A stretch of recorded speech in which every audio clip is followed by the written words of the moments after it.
What you're about to experience is one man's quest to see beyond the tumultuous period we're in and to envision what lies just beyond our grasp, yet well within our reach. Welcome to Larry Rifkin's America Trends, where the future has arrived, and it's just in time.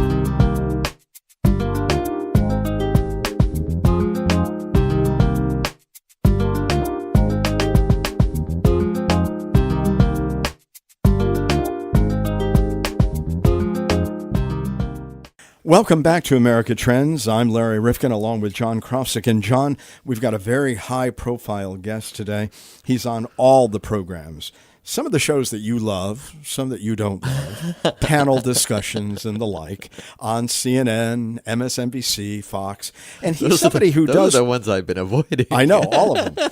But he provokes a lot of thought. His name is Ian Bremmer, and he is president of the Eurasia Group and the G0 Media. He's a columnist for Time magazine, and he is really concerned that, globalism has failed. And so Trumpism is not left here in the United States. The concerns about the impacts of globalism are being felt, around the globe. That's true. Why wouldn't they be felt around the globe? Well, you might get the idea, John, that they're only being felt here in the United States. No, there is a convulsion, a political upheaval, populism, nationalist movements. It's going on all across the world. No, it is. You see it in France. You see it all over the world. You're absolutely right. And don't forget, it's a lot of people who have been left behind by technology, by globalism, by a whole range of things. And the elites assumed that, this is working for us. Isn't it working for everyone? And it's not. It's not. No, you're right. A lot of people are feeling left out and dispossessed. Yeah, absolutely. That's why we got the Donald.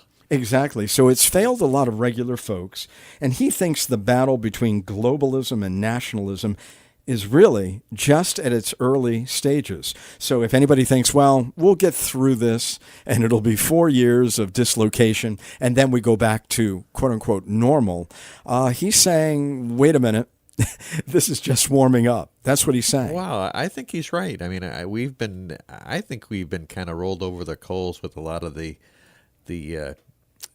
deals we've made in the past, and we need to look at this stuff. So there are some countries out there, John, who are going to react to this in different ways. Some are going to try to wall off their problems, isolate, retreat.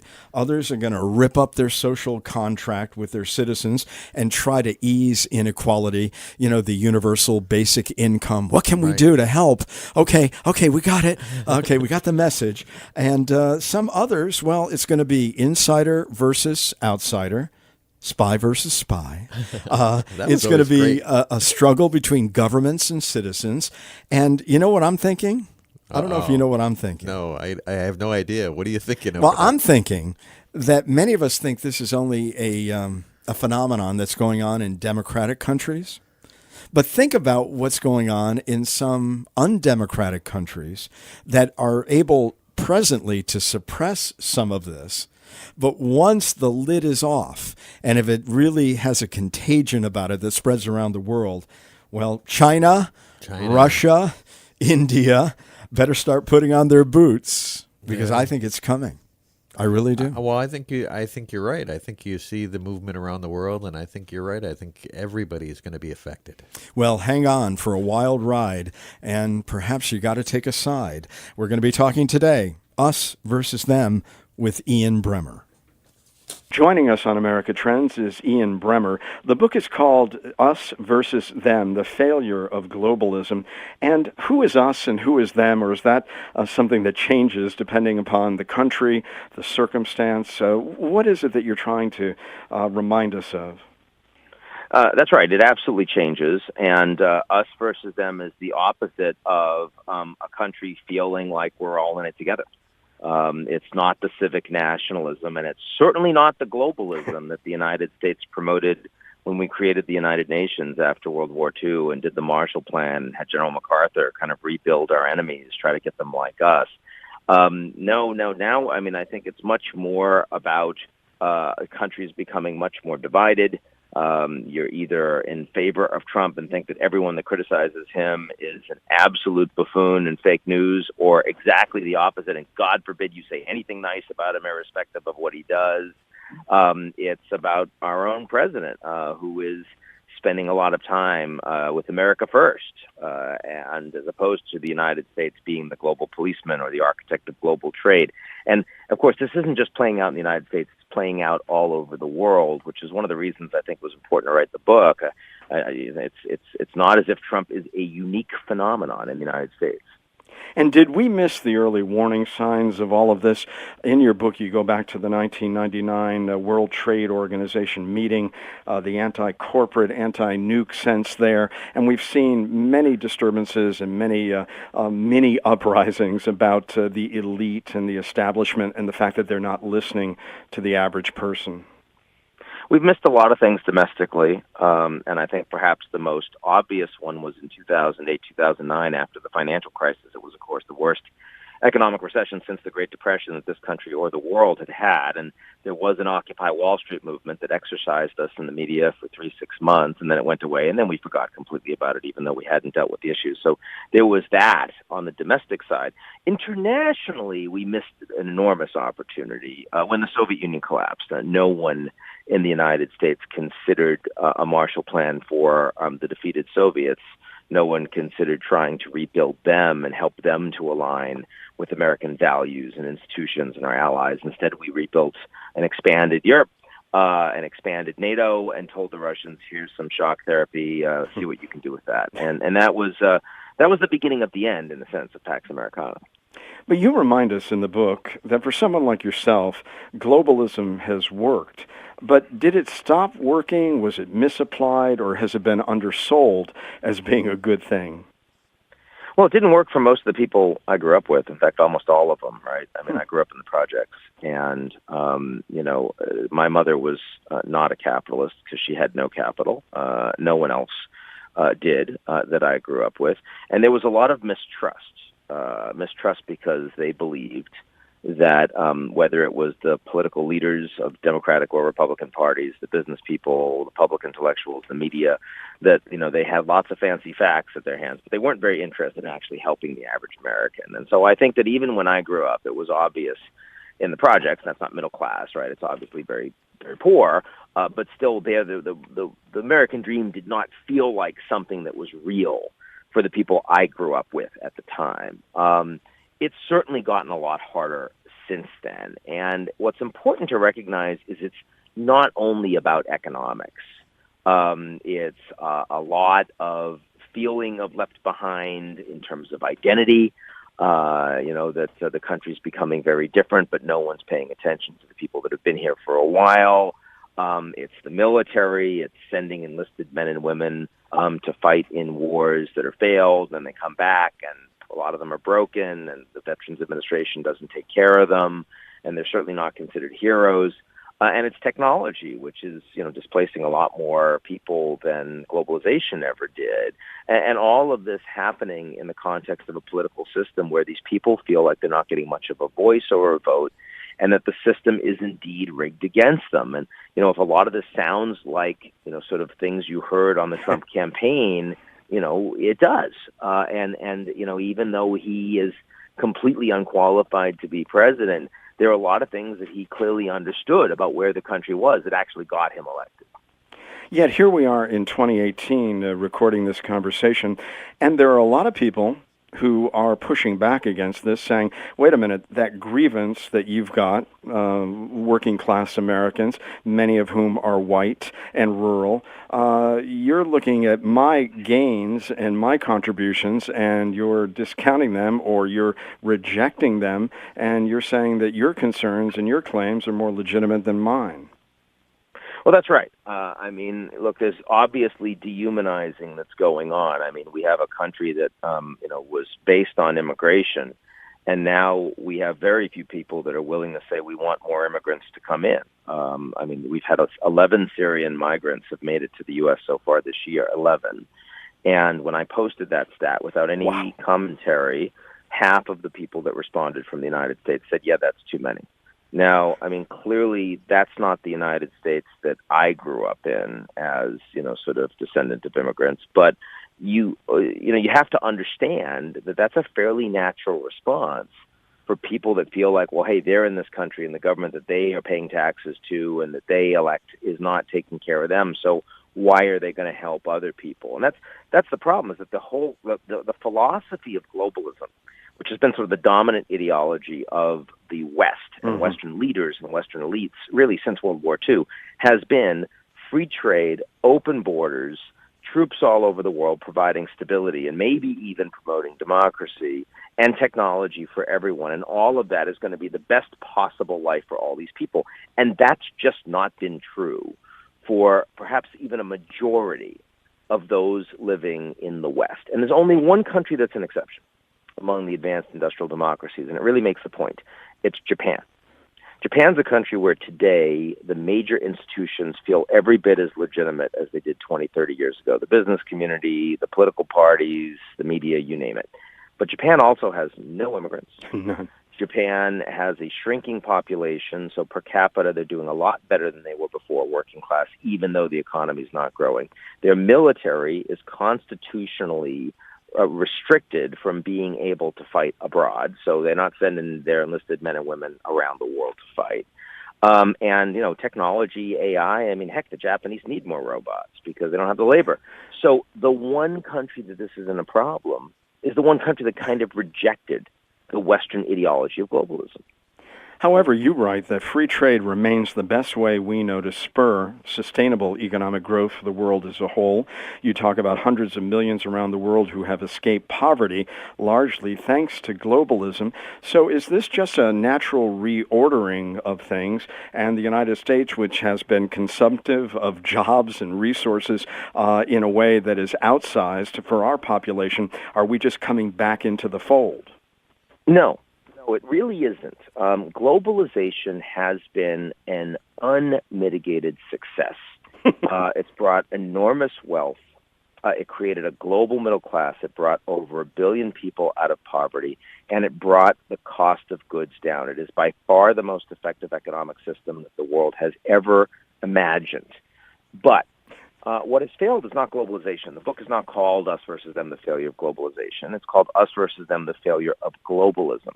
And the globalism is a political failure. It's a failure of our political systems to take care of the citizens in our systems when there is more than adequate money to do so, more than adequate political capital, more than adequate political expertise, but we haven't done it. And so as a consequence, it is a disenfranchisement of the bulk of the citizens in the working and middle classes in our societies. That has truly failed. That ideology has failed them, and they are completely understandable in wanting to protest and to vote the bums out as a consequence of that.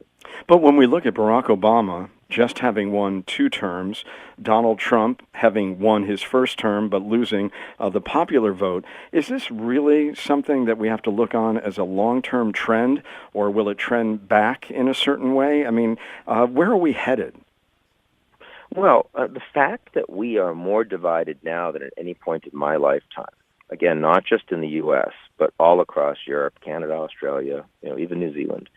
The fact that that is true at a time when the global economy is doing so well and the U.S. economy is doing so well and unemployment is down below 4%, right, but wages are very low, should tell you that when there is a recession, that when CEOs start firing people, and they will because they don't need the labor that they have right now, when interest rates go up, when suddenly this massive tax cut that hit everybody and gave everybody, a little bonus this year, suddenly we have to actually start paying the piper. We have to cut back on our budgets. And the people that are going to take it on the chin aren't the ones that are spending all the lobbying dollars, not the special interests. Then what is it going to look like? And the answer is this is clearly a long-term and structural phenomenon. And you say that the tech revolution, and I agree, is still only in its infancy. We haven't really seen the true impact of that. How drastically are we going to have to change the social contract in order for people not to be at each other's throats? It almost reminds me of the old Twilight Zone Rod Serling imagined that there was this, figure or this entity outside of a community that was playing mind games with all the people and putting them one against the other when, in fact, they were really being played and used. Yeah, I mean, you said what's it going to take to change the social contract so they're not at each other's throats? Well, it's either going to require changing the social contract or it's going to require building suitable walls so that the people that are disenfranchised can stay that way. I mean, what's interesting is the Israelis and the Palestinians today are not at each other's throats. And there's no need for the Israelis to build or to create a two-state solution because they've effectively walled the Palestinians off. They've dehumanized the Palestinians. Just living right across the border, they have no economic opportunities, no educational opportunities. It's because they don't really think of them as people with the same rights. And I don't want to live in a society like that. But we need to be honest with ourselves that that is a plausible outcome.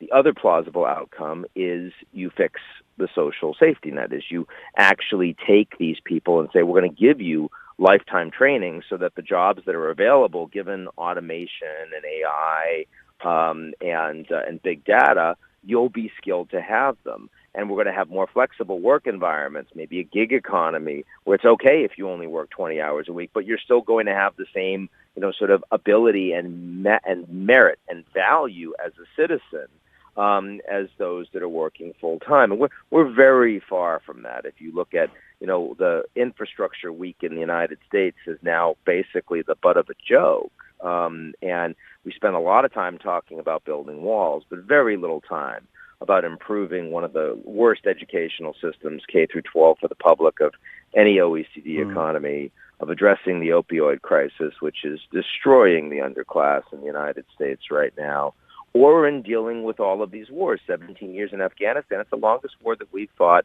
in our nation's history, and no end in sight.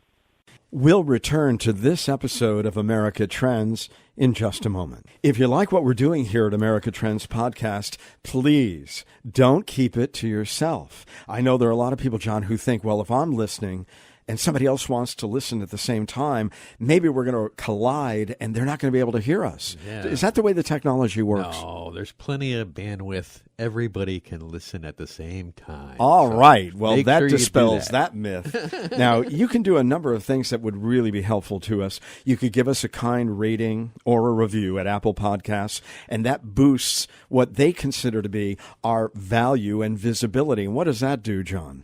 Well, that puts us in the forefront so that you can find us easier, and most important is other people can find us easier.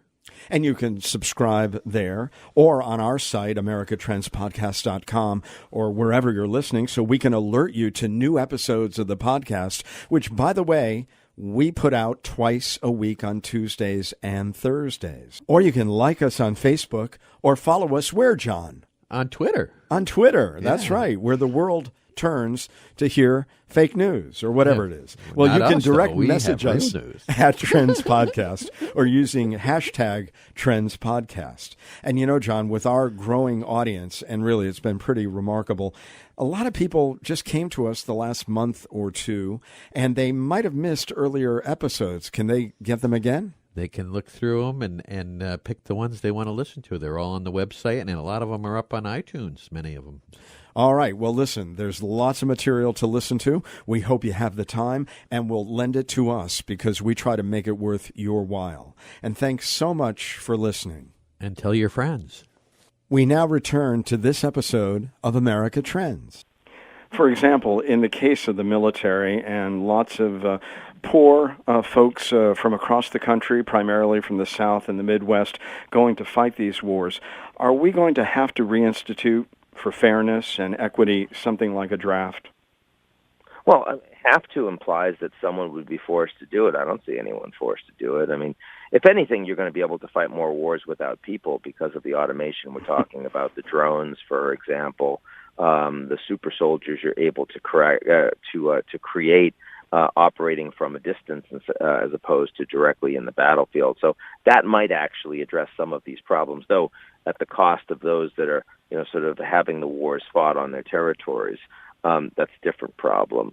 But I really don't think, I think it'd be politically completely infeasible to move from a professional armed forces that we have in the United States right now. What about universal basic income? Is that going to be an idea that catches on? Mark Zuckerberg's been running around talking about that. I'd imagine if Bernie Sanders makes another run, he'll talk about that. Switzerland voted it down. Finland had an experiment with it that was small scale just in the last few weeks. They decided not to continue it. It was too expensive. I think that what we need are a lot of experiments, some of which should be around universal training, some of which around universal basic income, some of which could be around, the gig economy, and much stronger social safety net for lower levels of guaranteed work.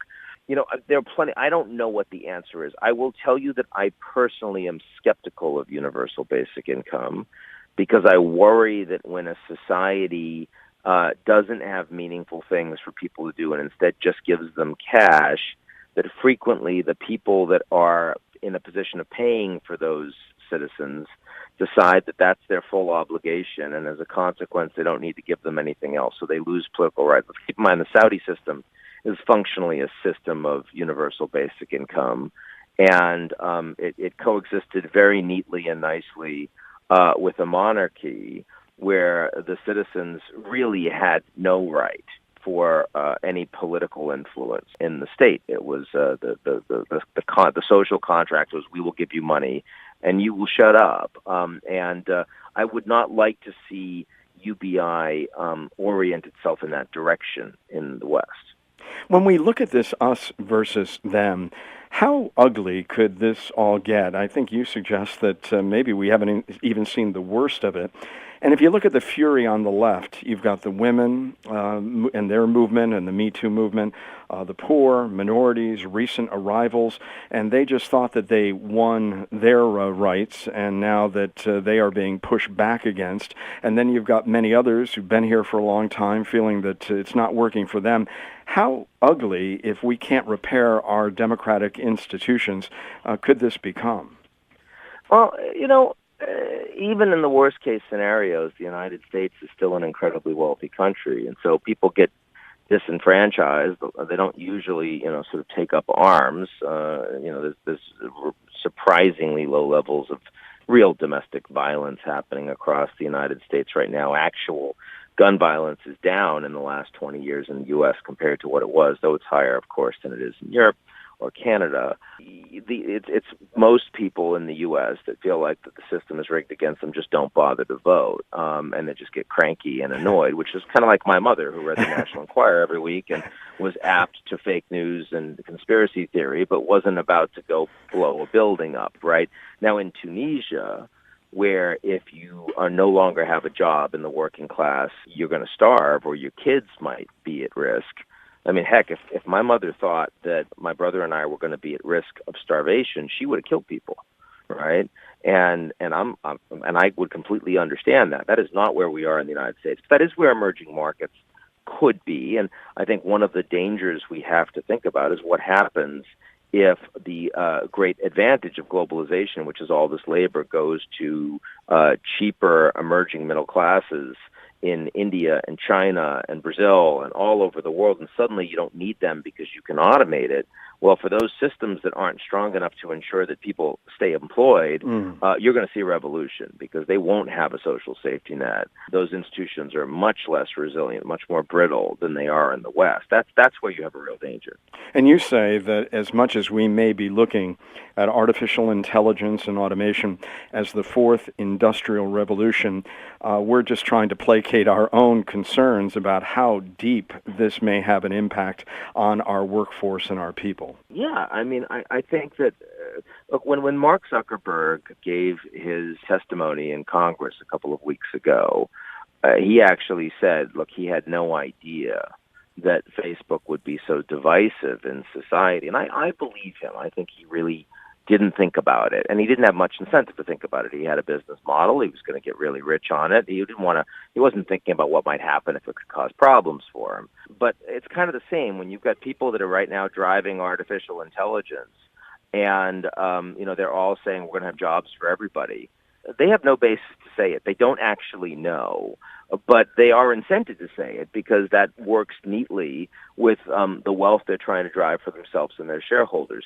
I think that as citizens, we should have every reason to be skeptical of that, because if it turns out they're wrong, then our political model and our economic model of free market capitalism really needs to be changed. And how do we begin that process and get back to a political center, whereas now we only have two parties, but they're at the extremes, and a lot of people are left out of this political process? Well, it's not clear that the center is where you necessarily want to be if the center is itself broken. I mean, if you need to change the political and economic system, it could come from outside. I mean, one of the more interesting things that's happened in Europe, I mean, of course, in Hungary and Poland, you have parties that are trying to break and end liberal democracy. But Greece just went through a depression, an actual depression that was worse than the American Depression after the Gilded Age. And yet they created a new party, Syriza, and rather than revolt and rather than destroy the country and the institutions, people decided to believe in a new party that in this case came from the fairly far left. But it allowed them to continue to believe in their political institutions. And, Greece is a strong democracy yet again. It is not, I mean, what's clear to me is that you want lots of experiments in political parties, experiments at the city level, at the state level, experiments with business people, with philanthropists, some of which will fail and some of which will succeed but not be scalable. You're going to need a lot of those, because what we know right now is this problem is big and it's not going to go away. It's going to get worse. And we know that the central governments don't have the answers, at least not yet. So if that's the case, in the next 5-10 years, what you really need, especially in an environment where there's a lot of money around, you need people to actually try things and see what works. To sit here and say, I know what the answers are when none of this has actually really been tried. And we need some experimental models. I mean, 30 years ago, I wouldn't have said that solar power is going to be scalable. And today I will, because it's cheaper than coal during the day. But we needed to go through experiments. People 30 years ago were saying cold fusion was going to work. Maybe now that turned out to be a pipe dream, at least for now. I mean, it might be that, we hear about carbonification, where ground rocks are able to leach carbon out of the atmosphere. For the first time, people are thinking that might be, sort of scalable at reasonable cost. And if it is, in 10 or 20 years' time, mining companies might be green. That'll be an extraordinary breakthrough. It happens, but we don't know because people are just starting the experiments. What we need is a profusion of experiments to try to address these issues. Do you believe that that's going on? We had a guest, Bruce Katz. He's written the book, The New Localism, and he sees a lot of that happening with local governments, higher education, medical institutions in various communities like Indianapolis, Pittsburgh. Is that where the political action is? Yeah, I mean, right now, I think that is where the political action is. The United States is a very entrepreneurial country with a lot of entrepreneurial people. Washington's very clearly broken. But I think a lot of individual entrepreneurs and a lot of mayors are doing a lot, some university heads.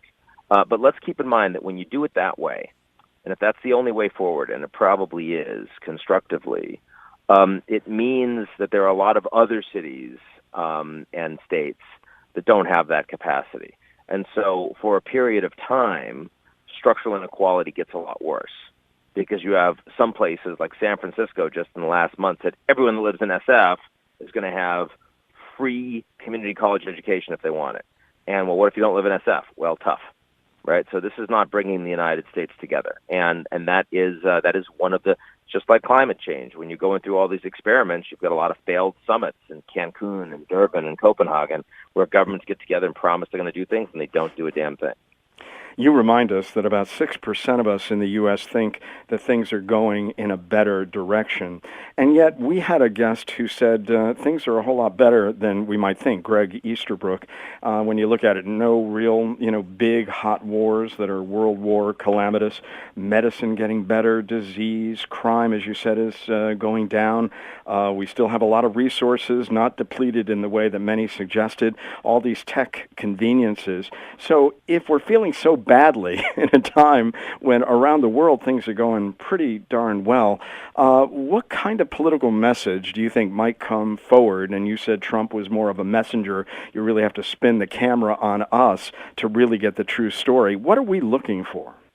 Well, we're looking for the damage politically. The world has changed a lot, and particularly technologically, the world has changed dramatically in the course of the past 10 years, never mind 40, but our political systems have not. And as a consequence, we now are in a world where the U.S. political system, you could make an argument that the U.S. political system needs as much structural reform today as the Chinese political system. And no one would have said that even 5 years ago. So I'm enormously upbeat and optimistic when I look at things like lifespan and genetic engineering and, the advances in food technology and food production, fracking, the energy revolution. These are all wonderful things. And yet our societies in the West are more divided than they've ever been. That wealth has not helped. And that is not a problem of technology or economics. That's a problem of the political system. That's a problem of systems that have not moved, that have not evolved to adapt.